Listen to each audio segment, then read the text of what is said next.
If this story found its way to you, it wasn't by chance. Some accounts don't call out, they wait.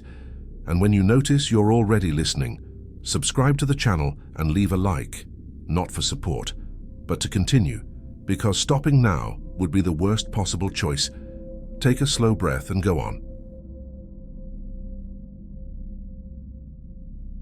My name doesn't matter.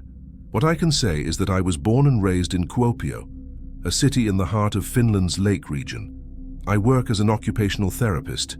I'm 31 years old, and I have always considered myself completely rational. I don't believe in ghosts, superstition, or the old stories my grandmother used to tell about spirits in the forest. Or rather, I didn't.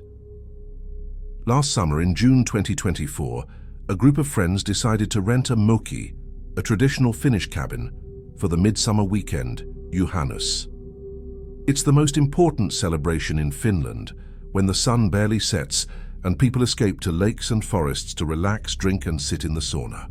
There were 5 of us, me, my boyfriend Eero, our friend Sauna, and a couple, Jonas and Krista. We found the cabin through a rental website.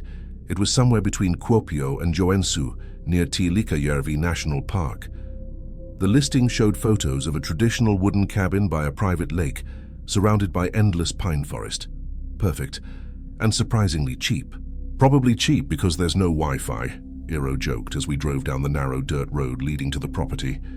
The last stretch was so tight that branches scraped along the sides of the car.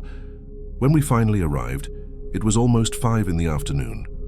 The place looked exactly like the photos, a classic red cabin, a wooden dock stretching into a mirror-still lake, and a separate sauna building by the water. There were no other buildings in sight, just dense forest in every direction, and an impossibly blue summer sky. The owner was waiting for us on the porch. Her name was Liisa Koivisto, a woman in her 60s with sharp features, pale eyes, and a serious expression typical of rural Finland. "Welcome," she said in Finnish without smiling. "I hope you enjoy your stay. The keys are here, the sauna is ready to use, firewood is stacked beside it." She gave us a quick tour of the cabin. A living room with a fireplace, a simple kitchen, 2 bedrooms and a basic bathroom. Rustic, but functional. While the others unloaded the car, I stayed behind for a moment to talk to Liisa. "Do you live nearby?" I asked, trying to be polite. "A few kilometers from here," she replied, already walking toward an old pickup truck parked under the trees. Then she stopped and turned back. "One thing, about the sauna. Yes, use it as much as you like, but never under any circumstances do a session after midnight." Her face was completely serious. I laughed nervously. "Why, sauna ghosts?" She didn't laugh. "Just don't, especially not during Juhannus. It's important." Then she got into the truck and drove away, leaving a cloud of dust behind her. "What a strange woman," I said to Sauna later. She shrugged. "Old countryside Finn, probably full of superstition." We spent the rest of the day unpacking, grilling food and drinking cold beer. The sunlight never really faded. Even at 11 at night, it still looked like late afternoon. For those not used to it, it's surreal. The sun simply circles the horizon without fully disappearing. We call it the white night. Around 9, Eero suggested, "What about the sauna? Let's heat it up." Sauna is sacred in Finland. You heat it to 80 or even 100 degrees Celsius. Sit until you can't take it anymore, then run straight into the icy lake. You repeat the cycle. It's both exhausting and deeply relaxing. The sauna was about 20 meters from the cabin, a small dark wooden building with a changing room and the sauna room itself. Eero and Jonas started feeding the wood stove, while the rest of us prepared towels and drinks. We went in around 10. The heat was perfect, the smell of hot wood, steam rising as we threw water onto the stones. We stayed inside for 15 minutes, laughing and telling stories, then ran screaming into the lake. The cold stole the air from my lungs. We did 3 rounds. During the last one, it was already past 11:30. The sun finally touched the horizon, painting everything in pink and gold. "Last swim," Krista shouted, and we ran into the water again. When we returned to the sauna to dry off, I noticed something strange. There were wet footprints on the floor of the changing room. Bare footprints, but they didn't lead outside. They led into the sauna. Did someone go back in without me noticing? I asked. Everyone was in the changing room drying off. No one had gone back inside. Probably our footprints from earlier, Eero said dismissively. But I knew what our earlier footprints looked like. These were new, and something was wrong about them. The toes were too long, spread too far apart. I shook my head. Heat and alcohol can play tricks on the mind. We went back to the cabin, ate, drank more, played cards. Around 12:30, Sauna, always the party one, suggested one more sauna, one to close the night. But it's already after midnight, I said, remembering Lisa's warning. So what? Sauna laughed. You really believe some old woman's superstition? Eero was tired and went to bed. Jonas and Krista stayed behind too. But Sauna insisted, and I agreed, not wanting to seem afraid. We walked to the sauna under the strange Johannes light. The sun had fully set now, but it wasn't dark, just a blue twilight glow that made everything feel unreal. The forest was completely silent. No birds, no wind, just silence. The sauna was still warm from before. Sauna added fresh wood to the stove. We sat on the benches, wrapped in towels. This is life, Sauna sighed, throwing water onto the stones. Steam hissed upward. We sat there quietly, talking softly. But little by little, something began to feel wrong. The sauna was getting too hot. Not the pleasant, intense heat, something suffocating, crushing. And there was a smell. Not burning wood. Something else, something organic. Do you smell that? I asked. Smell what? Sauna replied. The smell. She sniffed. Just wood. But it was getting stronger, like burning hair or flesh. I felt nauseous. I need some air, I said, standing up. The heat was unbearable now. Every breath burned. That's when I heard it. A voice. Low. Rough. Singing. It came from somewhere inside the sauna itself. On the opposite wall in the dark wood, something was forming, as if emerging from the wood itself. A silhouette. A man. Or something that had once been a man. He was sitting on the bench, as if he had always been there. His skin was blackened, almost fused with the wood. His eyes were deep and empty, his mouth open, singing that horrible melody. Sauna screamed. We stumbled over each other, trying to escape, knocking over the water bucket, slipping on the wet floor. Somehow we reached the door and ran into the night. We didn't stop until we reached the cabin. Eero woke up to our screams.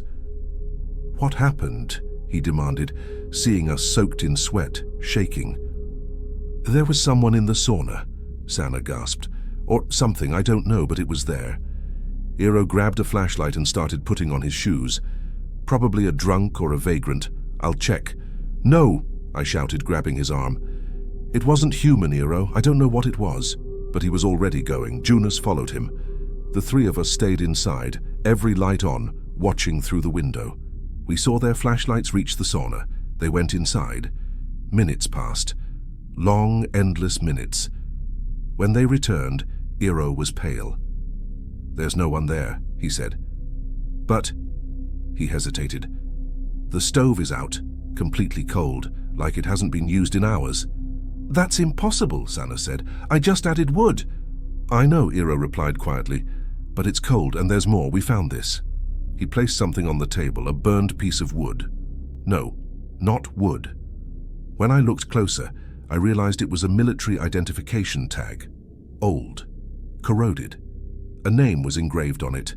Ahti Virtanen, 1939. No one slept that night. We sat in the living room with all the lights on, waiting for morning. When the endless summer sun finally returned, we packed and left. Before leaving, I searched for information about the property. In municipal online archives, I found something. The cabin and sauna were built in 1938 by a man named Ahti Virtanen. He was a veteran of the Finnish Civil War. During World War II, specifically the Winter War against the Soviet Union in 1939-1940, Ahti served on the front lines. He never returned. He was listed as killed in action in December 1939. His wife Aino continued living on the property. Neighbors reported strange things. Aino claimed Ahti came home every night, that she saw him in the sauna, his favorite place, that he sang old songs. In 1941, Aino was found dead in the sauna. Cause of death? Smoke inhalation. The sauna had been overheated overnight. Authorities ruled it an accident. She had been drinking and fell asleep while the stove burned uncontrollably. But witnesses mentioned something disturbing. The sauna door was locked from the inside. And when they found Aino's body, she was smiling. The property changed owners many times over the decades, and there was a pattern. No one stayed longer than a year. Every owner sold quickly, usually at a loss. I tried to contact Lisa Koivisto, the woman who rented us the cabin. The phone number was disconnected. The email address bounced back. When I called the local municipality and asked about her, they told me no one by that name was registered in the area. The cabin, it's still listed on rental websites with beautiful photos, an affordable price, and a vague location. 8 months have passed since that night. Sauna developed a phobia of saunas. She can't enter one anymore. Krista and Jonas broke up. He said she changed after that trip, became distant, obsessed. Eero and I aren't the same either. We argue about what we saw that night. He tries to explain it away. Collective hallucination, carbon monoxide poisoning from the sauna, some logical cause. But I saw his eyes.